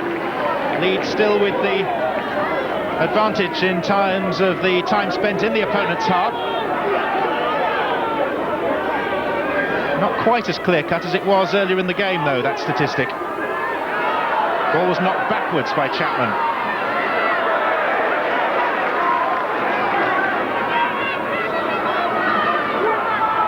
David. Now Gibson.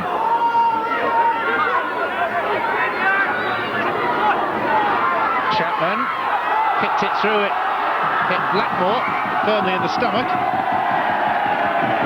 Now knock on, and it'll be Featherstone Rovers feed at the scrum. I'm not sure Blackmore knew much about that. Went for the ball, Mr. Connolly giving the scrum down and a feed to Featherstone, so they have yet another chance. It needs something to warm the crowd. Here's Gibson.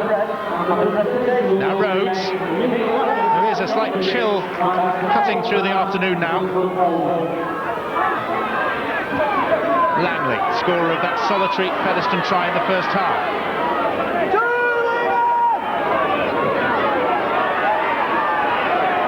Featherstone supporters staying to the end, hoping to see a second Rovers try. Just under 10 minutes still remaining in this 4th round tie. Chapman. Ryan Sheridan has been named as the man of the match by the sponsors. It'll be picked up cleanly by Francis Cummins, who loves a gallop. If only he can escape from what in the end was a very good piece of defensive work by Rhodes. Harris. Oh, given away straight to Chapman. And now Thompson. He's fighting a lone battle. It's a crunching tackle from Morley. David, Heppy. Brad Heppy was in the Castleford side at the back end of last season that put Leeds out of the post-season playoffs with a win at Headingley. Leeds going downhill slightly in the latter stages of last season, not fulfilling their potential which had been so evident in the Challenge Cup final in May. Stokes.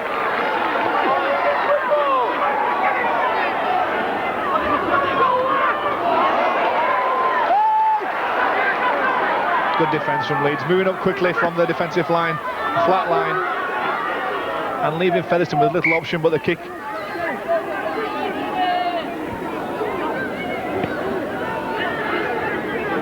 Well, Yissin Harris there, tackles made 5, handling errors 5, pretty even, but what he has done has been creative, he's been elusive, and he's been involved with most of the good things that Leeds have done.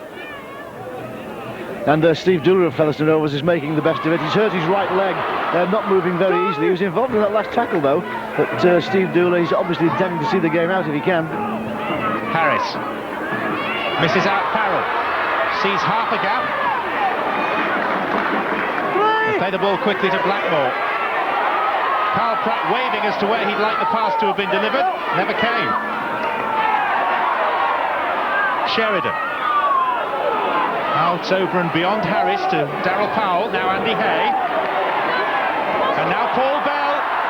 Oh, and Bell is just dragged back by the base of his shirt. Senior at dummy half. Surely a way through here for Leeds. Darryl Powell, Adrian Morley. Ball bounces off Harris and somehow Featherstone escape. Well, there was no wingman there on the left-hand side for Leeds. Eventually Morley looks at it, looks at the line and doesn't collect the ball. Well, there have been so many close calls close to the Featherstone line. Well, I think you could say 6 tries, possibly, that Leeds would have scored with better handling and a little bit of luck. But again, you must credit Featherstone Rovers for the determined and at times scrambling defence that have prevented Leeds from scoring more. So Dean Lance presumably will take an awful lot from this game. Now the referee is going to have a word with the touch judge on the far side, Steve Taylor. They conversed as Bob Connolly ran across, and he's given the penalty to Featherstone. Right decision as well, obstruction. You don't have to move out of the way, but as Bob Connolly, the referee, shows Carl Pratt using the shoulder.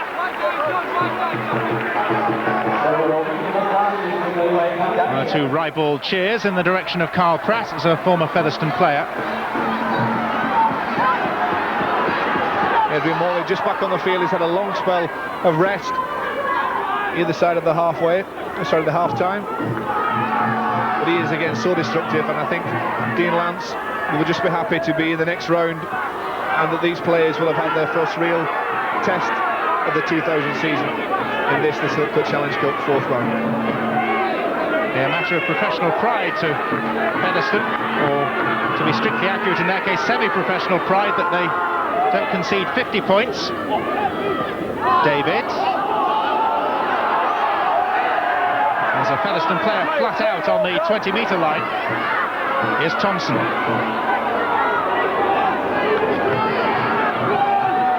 don't think anyone would begrudge Featherstone another try. Maybe Rooney can provide it. I'm so confident with the ball. Now Dooler. And David. Chances out on the left-hand side. If David can offload, there's Brad Heppy. Biggest cheer of the afternoon.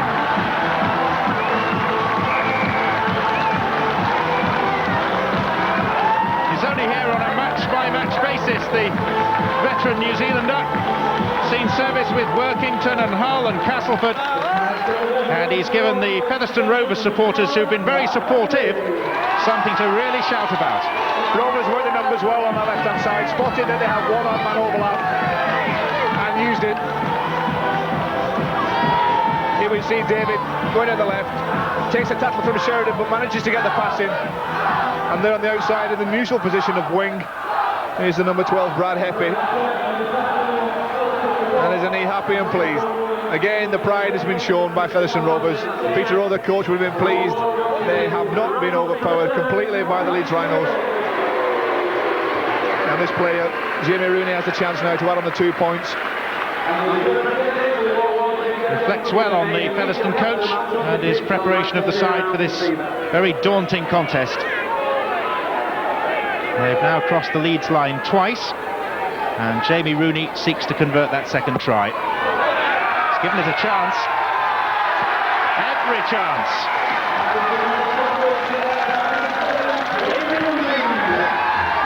You get the feeling we'll be seeing an awful lot more of Jamie Rooney. Featherstone Rovers will be keen to keep hold of his services, but I think there'll be a few clubs looking with interest at today's result and the performance of this young man. Well, he's one of those that have come through the junior ranks at the club. Barry Evans, we heard from before the game, takes the under-21 side. He's one of his products, and he was able to tack on the goal to this try. And this again, working the numbers, 3-2, and a beautiful pass from Mia David, and the try. Such is the influence of rugby league in these parts that the local children start playing as young as the age of 6. There are organised teams from the age of 9, and then Barry Evans tends to have his eyes on the really good young talent to bring them through still further towards the Featherstone first team and maybe even beyond in some cases. There's a list of the top tacklers, and there's some more tackling for Leeds to do now as Dula breaks, and he's halted by Collins. Just lost his support a little bit. Those statistics that were just on the screen show that really Featherstone have had the share possession because there were 2 Leeds Rhinos players in the top of that tackling chart. Ian Thompson, offside given against Leeds. Another opportunity for Featherstone late in the game. This following the pattern of the match against St Helens here 2 years ago when Featherstone finished very strongly. Great anticipation on the terraces around Post Office Road. David, whose pass set up that previous try, but in desperation he threw that out, and Leeds have got it back. Well, inside the last couple of minutes, and the chance of Featherstone from the terracing.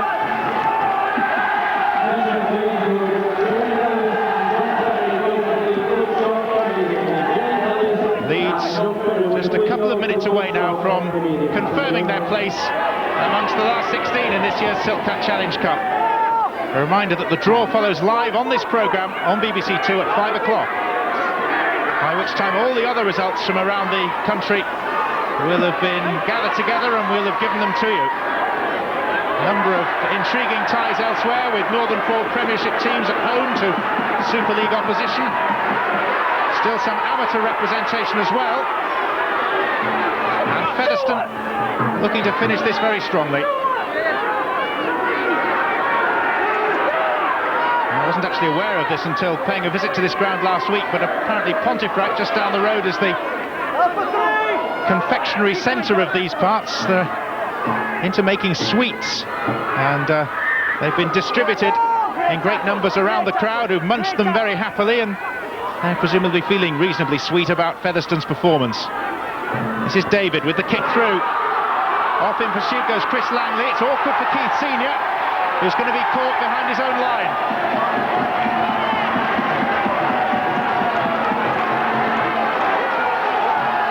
A smile from Keith Senior to get back quickly to collect. Couldn't do it cleanly. A nicely weighted kick in. They've used this tactic well, Featherstone Rovers, this afternoon. They don't get any points for it, but they do put more pressure on the Leeds Rhinos. And it may be an area of concern for Dean Lance, their coach. There is Dean Lance making notes. He's made quite a lot of notes by the looks of it today. There's a learning curve for him. And Ian Thompson. We're up to the 80-minute mark. The hooter will not be too long delayed. The referee giving every chance for play to continue without the award of a penalty. Mickey Clarkson.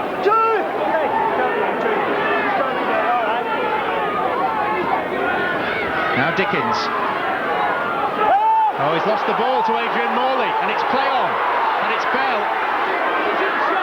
He was caught by Langley.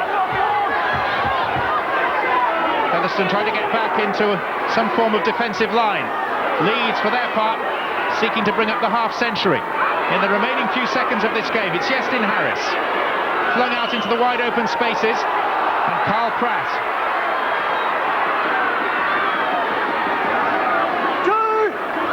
What odds for the last try for Leeds Rhinos? Don't know, you tell me. You're the expert. Very slim, I'd suggest. First one. Another mistake. Trying to force the pass, Leeds. Farrell to Blackmore, couldn't collect. And I think this will be the last scrum of the game. And Featherstone to feed. Number 2 Leeds players in. They offloaded it. Well, it's nice to see so many of the supporters staying right up until the end of the 8 game. seconds in.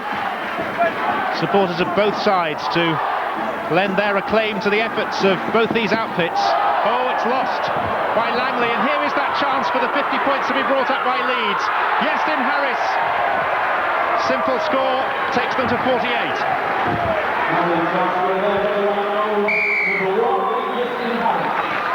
Well, quite fitting actually that Yestin Harris should have the last say with a try and the chance to add 2 more points to take it to the 50. Ryan Sheridan has been named man of the match, but Yestin Harris equally, apart from the 3 tries that Ryan Sheridan scored, has had a big input into this game.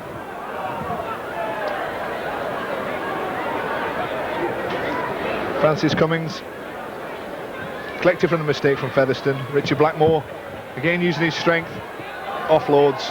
Cummings involved again, and on the outside Yestin Harris doesn't need Keith Senior to his left because there are no defenders in front of him.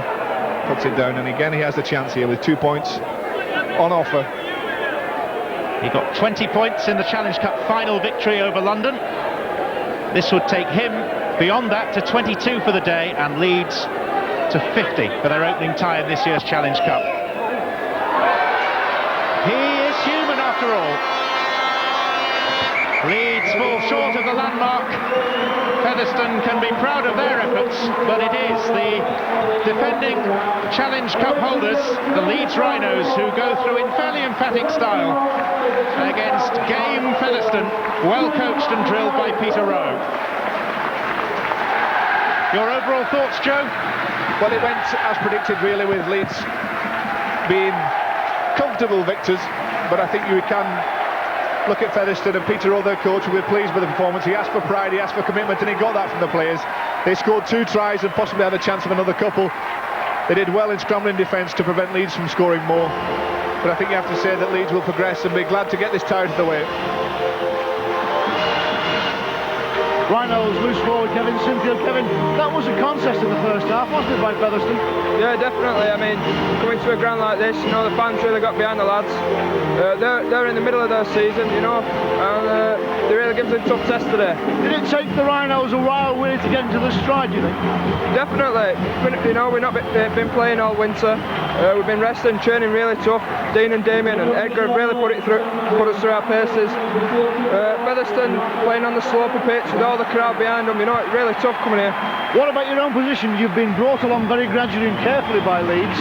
I mean, it's looking good now, is it for you?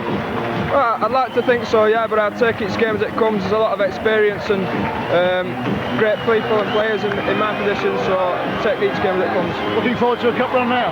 Definitely, yeah, you know, we just hope we get a good draw in the next round, hopefully an home draw. Thanks very much, Kevin.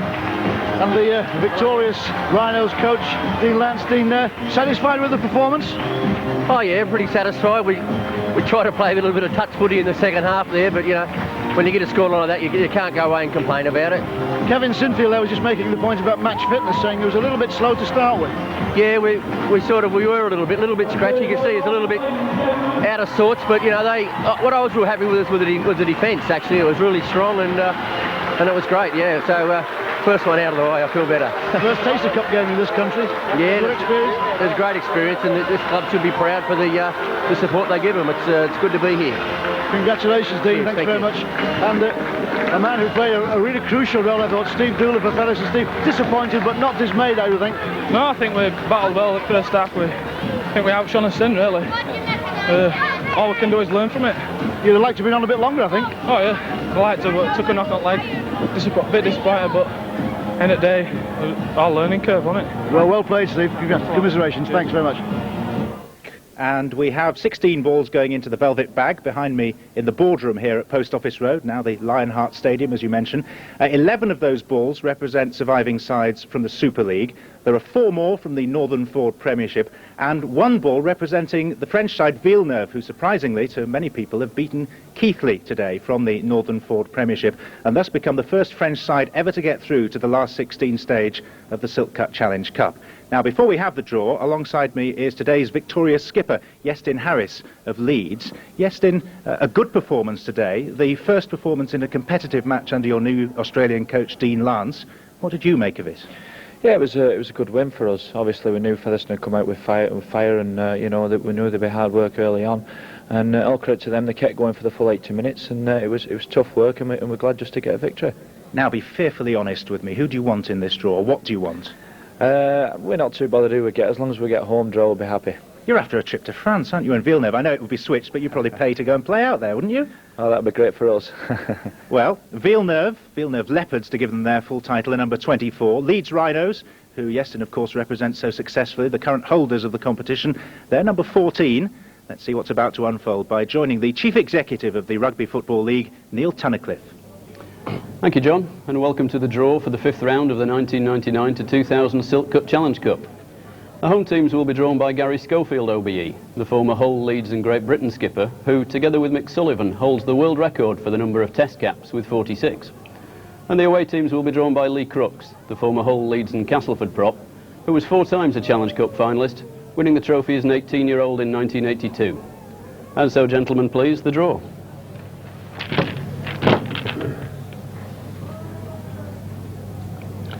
Number 3. Castleford Tigers.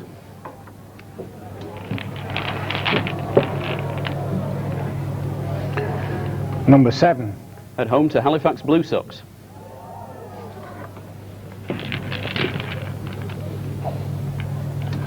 (14) Leeds Rhinos.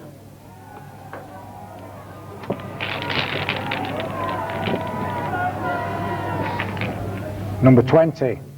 At home to St Helens.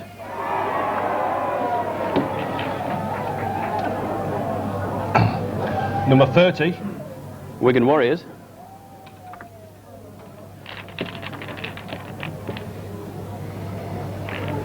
Number 5. Will play Doncaster Dragons.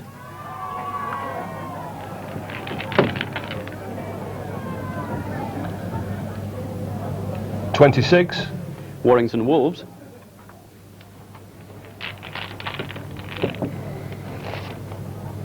(32) At home to York.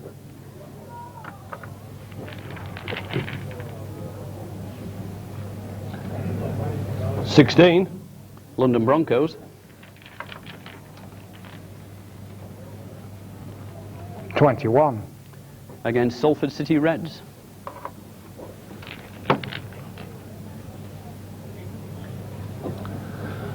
Number 9. Hull FC.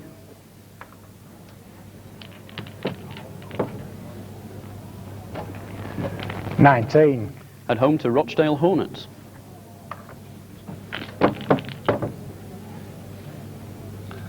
(25) Wakefield Trinity Wildcats.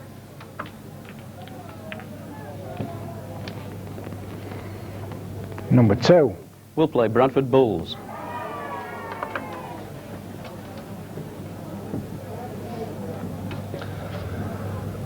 Number 4. Dewsbury Rams.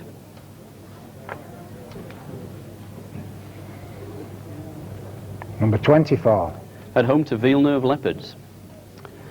And that concludes the draw for the 5th round of the 1999 to 2000 Silk Cut Challenge Cup, and those ties will be played over the weekend of the 26th and the 27th of February. Well, if you were hearing noises off in the midst of that draw, I should tell you that the sponsors' lounge, where all the Leeds players are, is just the other side of a thin partition wall, and that was their reaction that you heard to the fact that, Iestyn Harris, you're going to be playing against St Helens in the 5th round for the 2nd year running. Yeah, it's like I said before, we wanted a home draw. Obviously, we wanted to pick St Helens if we had to, but you know, we're happy with that.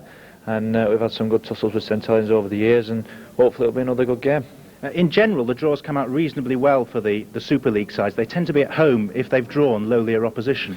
Yeah, well, that's good because we've got as many Super League sides as we can going into the next round, because we want it as good as competitive competition as we can have, and obviously ours is a big game, and hopefully we can go through and join the rest of the Super League clubs. And Villeneuve, they've gone through as well, of course, and they've got a trip to Dewsbury. Yeah, it'll be good for them. They've had a really good win in the last round, and hopefully they can go on and win the next one and go even further. And Wigan, who were the bookies' favourites at the start of the competition, 2-1 they made them. They've got a home draw against Doncaster Dragons. Well, that should be pretty much easy win for them, but I'm sure they won't take it lightly, and they're really keen to get into the next round, and I think they will do. OK, well played today, and we look forward with great anticipation, shall we say, to Leeds against St Helens. Thank you very much. So Iestyn Harris, the captain of Leeds, and let's look in greater detail at that draw. Castleford Tigers, fancied by many this season, against fellow Super League opposition in Halifax Blue Sox. Leeds against St Helens, we've talked about already. Wigan Warriors, likewise, against Doncaster Dragons, who are going well in the Northern Ford Premiership. Warrington against York. London Broncos, another all-Super League tie against the Salford City Reds. That'll be Martin Offiah against his old club, or at least one of them. Hull FC against Rochdale Hornets. Wakefield Trinity against Bradford Bulls, another mouth-watering tie. And last but not least, Dewsbury Rams against Villeneuve, the representatives of France. So a great deal to look forward to, I think it's fair to say, in the 5th round of this year's Rugby League Silk Cut Challenge Cup. These ties to be played on the 26th and the 27th of February, a fortnight hence, and rest assured you'll be able to enjoy 2 of them live, one on each day, here on BBC Television.